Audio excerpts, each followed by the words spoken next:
दोस्तों नमस्कार, मैं नीरज शुक्ला फिर से आपका हमारे चैनल में स्वागत है। आज मैं वास्तु में आपको एक दूसरा सब्जेक्ट लेके आया हूँ और एक ऐसा सब्जेक्ट है कि हमेशा वो हमें ज़रूरत पड़ती रहती है। जब भी हम तैयार होकर ऑफिस जाना हुआ, जब भी हम पूजा पाठ करते उठते हैं, हमारी माताओं बहनों को जब भी आपको कहीं सजना संवरना हो, घर से बाहर जाना है, कुछ के लिए वो आपके लिए जीवन में एक बहुत महत्वपूर्ण अंग बन जाता है। जी हाँ दोस्तों, आज वास्तुशास्त्र के विषय में मैं आपको ये बताना चाह रहा हूँ कि घर में आईना या दर्पण, मिरर किस जगह लगाएं, घर में किस दीवार पे लगाएं, आपका दर्पण का साइज क्या होना चाहिए, दर्पण किस तरह का होना चाहिए और दर्पण किस किस दिशा में होना चाहिए जो आपको आर्थिक हानि से बताए, परेशानियों से बचाए और आपको ऐसी जगह लगाए जहां जीवन में आपको प्रगति मिले, उन्नति मिले, सफलता मिले और धन की कभी कमी ना हो। क्योंकि वास्तुशास्त्र यही तीन ही बिंदुओं पर विचार करता है कि आपके घर में हमेशा अपार संपत्ति बनी रहे, सुख सुविधा बनी रहे, सफलता बनी रहे और परिवार में सभी लोग स्वस्थ रहें। ये तीन मुख्य बिंदु है जो आपको वास्तुशास्त्र लेके चलता है। चलिए मैं ज्यादा समय नहीं लेते हुए आज का ये सब्जेक्ट शुरू करता हूं। मैं अपने माता पिता को प्रणाम करता हूं, गुरुजन बिंद को प्रणाम करता हूं, मेंटर्स को प्रणाम करते हुए आज का मैं वीडियो आप लोग के सामने लेके प्रस्तुत कर रहा हूं कि दर्पण वास्तुशास्त्र में उसका क्या महत्व है, आईना वास्तुशास्त्र में उसका क्या महत्व है। मेरे दोस्तों, बहुत छोटी सी चीज है आईना, लेकिन आपको ये हर घर में दिखेगा, हर रूम में दिखेगा, कहीं छोटा कहीं बड़ा, कहीं अलग अलग साइजों में, कभी आयताकार, कभी अंडाकार, कभी गोला, कभी त्रिकोणा, किसी किसी रूप में ये आपके शीशे दर्पण हमेशा घर में मौजूद रहते हैं। चलिए मैं सबसे पहले आपको बात करता हूं कि दर्पण आईना, आपको पता है कि जो आपको दर्पण है आपके घर में पूरा सकारात्मक ऊर्जा को कंट्रोल करता है, पूरे सकारात्मक ऊर्जा को घर में बनाए रखता है। यदि गलत लग गया, गलत साइज का लग गया तो वो नकारात्मक ऊर्जा को भी बढ़ाने लगता है। जब नकारात्मक ऊर्जा बढ़ जाएगी मेरे दोस्तों, आपको पता है कि उसका इम्पैक्ट हमेशा अर्थ हानि पे होगी, धन लाभ कम होगा, स्वास्थ्य संबंधी दिक्कतें आने लगेंगी घर में, बच्चों की पढ़ाई लिखाई में दिक्कतें होने लगेंगी, प्रोग्रेस में दिक्कतें होने लगेंगी। तो ये सब चीजें आपको ध्यान रखना है, छोटी चीजें हैं, आपको जीवन में बस अपनाना है। मैं जानता हूं कि सुनते सभी हैं लेकिन लोग अमल कम करते हैं और मैं इस वीडियो के अंत में हमारे एक दोस्त ने क्वेश्चन भी पूछा हुआ है, मैं उसका उत्तर भी दूंगा। तो मेरे दोस्तों, आज मैं आपको बता रहा हूं कि दर्पण आपको ऐसी जगह लगाना चाहिए, जो भी जहां पे घर है, आपका बेडरूम है, बेडरूम में हमेशा उत्तर या पूर्व दीवार पे दर्पण लगाएं, क्योंकि यही आपकी सफलता का द्योतक है। आपको ये कोशिश करना चाहिए पश्चिमी दीवार या दक्षिणी दीवार पे न लगाएं तो अच्छा है। यदि मान लें किसी कारणवश आपको लगाना पड़ रहा है, ऐसी मजबूरी है, आपके घर का ऐसा अरेंजमेंट है, आपको लगाना पड़ रहा है, तो आप ऐसा कर सके रात में सोते समय यदि आप लाल पर्दे से ढक दें तो उसके अंदर रात में जो नेगेटिव एनर्जी निकलती है तो वो उसमें नहीं निकलेगी। दर्पण जो लगाते हैं उसका किस आकार का होना चाहिए? जो दर्पण है आपको आयताकार लगा सकते हैं, स्क्वायर में, चौकोर में लगा सकते हैं। ध्यान रखें केवल त्रिभुज आकार में नहीं होना चाहिए और अंडा आकार में नहीं होना चाहिए। गोला हो सकता है लेकिन अंडा आकार में नहीं होना चाहिए। दो दर्पण कभी आमने सामने ऐसे नहीं होने चाहिए, पता चला एक दीवार पे ये दर्पण लगा हुआ है, दूसरी दीवार पे ये दर्पण लगा हुआ है। ये चीज व्यवस्था केवल जो हमारे नाई ग्रुप है, नाई समुदाय के लोग हैं, जहां पे अपने वहां पे दुकान रखते हैं, वहां पे बाल काटने का काम करते हैं, वहां पे देखेंगे दो इस तरीके से मिरर, एक आगे एक पीछे, क्योंकि वहां पे व्यवसाय का पर्पज है, तो उस पे वहां पे इस तरह का दोष नहीं माना जाता है। लेकिन घर में रखेंगे तो ये दोष है। घर में टूटा फूटा आईना बिल्कुल न रखें।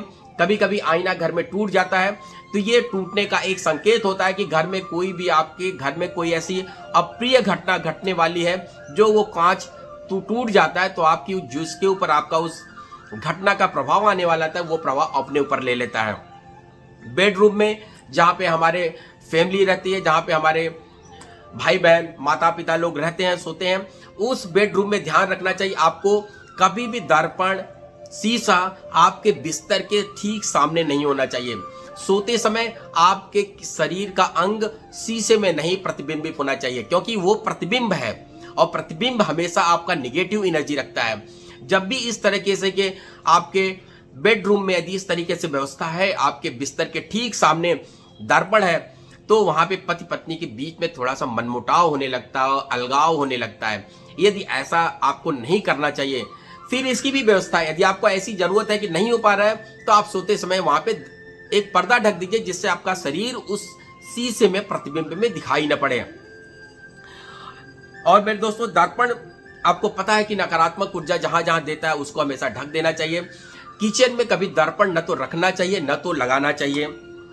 हमेशा रात में सोते समय यह ध्यान रखें कि यदि आपके घर में ऐसा लगता है कि आर्थिक दिक्कतें हैं, तो आपका जहां पे तिजोरी है, तिजोरी के सामने यदि दर्पण रहेगा तो आपको उस व्यवस्था का उचित लाभ मिलेगा। दर्पण, यदि कोई आपके घर में ऐसा संकुचित जगह है या जगह कम है, यदि वहां पे आप दर्पण लगाते हैं तो वो आपके जीवन में चमत्कार लाता है। नॉर्मल हम क्या लगते हैं कि हमें खुले दीवार पे ऐसी जगह लगाते हैं, क्योंकि खुली दीवार पे ही लगाया जाता है, लेकिन ऐसी व्यवस्था है दर्पण में कि जहां पे आपको संकुचित जगह है, जहां पे जगह कम मिल रहा है, नहीं मिल रहा है, यदि उस जगह पे दर्पण लगाया जाए तो आपके जीवन में चमत्कार मिलेगा, आपके जीवन में समृद्धि आएगी, खुशियां आएंगी, सफलता आएंगी और आपके जीवन में दिन दुनी रात चौगुनी प्रगति मिलती रहेगी। आपके बच्चों को शिक्षा में आगे बढ़ेंगे। तो ये आपको कुछ बातें जो मैंने दर्पण के विषय में बताई, तो ये दर्पण के विषय में छोटी चीजें हैं। जैसे आपका वॉशरूम है, वॉशरूम में भी दर्पण होना चाहिए। दर्पण आप कोशिश करें कि जैसे आप दरवाजे के पास घुसे, दर्पण दूसरी तरफ होना चाहिए। यदि घुसते भी है दरवाजे में सीधे घुसते तो भी बाथरूम में उसका कोई निगेटिव इंपैक्ट आपके लाइफ में नहीं रहेगा। सपोज कभी वॉशरूम में आपका दरवाजा खोलते ही मान शीशा आ रहा है, तो आप दरवाजे को बंद करके रखिए, निगेटिव इंपैक्ट नहीं है आपके लाइफ में, वो पॉजिटिव इंपैक्ट रहेगा। आपका डाइनिंग रूम में आप मिरर कांच न लगाएं तो अच्छा है। यदि लगाएंगे, आते जाते लोग दिखेगा तो वो भी आपके ऊपर घर पे निगेटिव इंपैक्ट आएगा, क्योंकि उस आदमी का प्रतिबिंब, निगेटिव एनर्जी आपके घर में हमेशा उपस्थित रहेगी। आप हमेशा बेडरूम में रखें, ऐसी जगह रखाएं जहां पे आपको डायरेक्ट फेस न करना पड़े दर्पण का, दर्पण जाके देखें।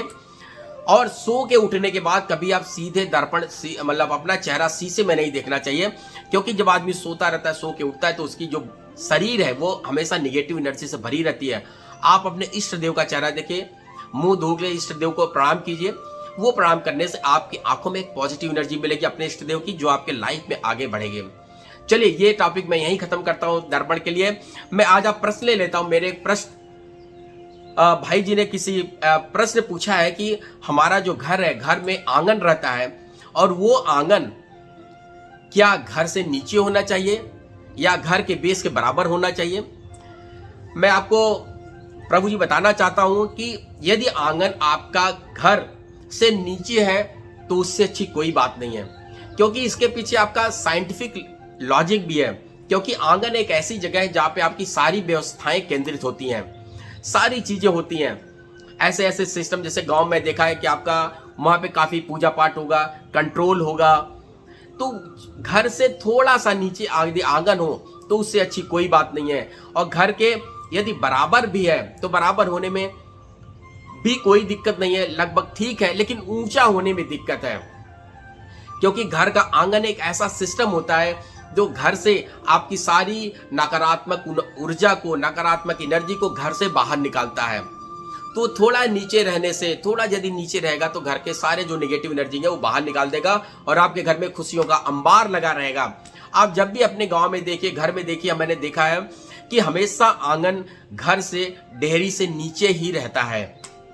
ये इसका साइंटिफिक लॉजिक यही है कि घर में जो भी निगेटिव चीजें हैं हमेशा वो लोअर लेवल से बाहर निकल जाता है। और जब भी कभी ड्रेनेज सिस्टम का भी काम करता है, यदि आप घर में यदि साफ सफाई करेंगे, पानी निकालेंगे, बहाएंगे, तो कहां जाएगा? आंगन से ही नालियों से निकलता है। तो वो थोड़ा सा नीचे इसीलिए लिखा गया, पानी की बहाव के लिए रखा जाता है, पूजा पाठ के लिए आंगन रखा जाता है, अच्छे काम के लिए रखा जाता है, शुभ कर्मों के लिए, शुभ कामों के लिए आंगन का व्यवस्था की जाती है।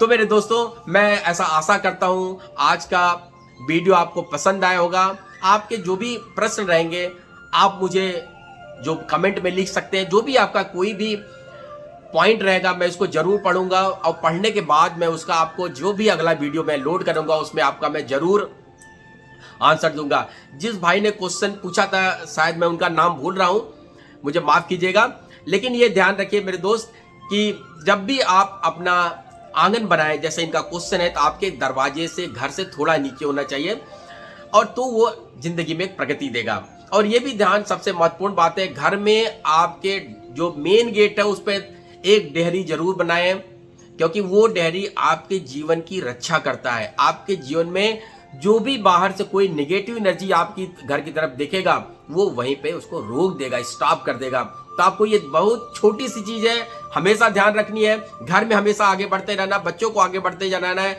परिवार में सबको आगे बढ़ते रहना है। हमेशा अपने एक पॉजिटिव थिंकिंग घर में बनाए रखिए, जिससे घर में हमेशा ऊर्जा अपरंपार हो आपके आसे घर में। तो ऐसा मैं भगवान से ऐसे बात करता हूँ, लेता हूँ, और आप सबको भगवान से प्रार्थना करता हूँ कि भगवान की कृपा आप सब पे हमेशा हमेशा बना रहे। जय जय सीताराम।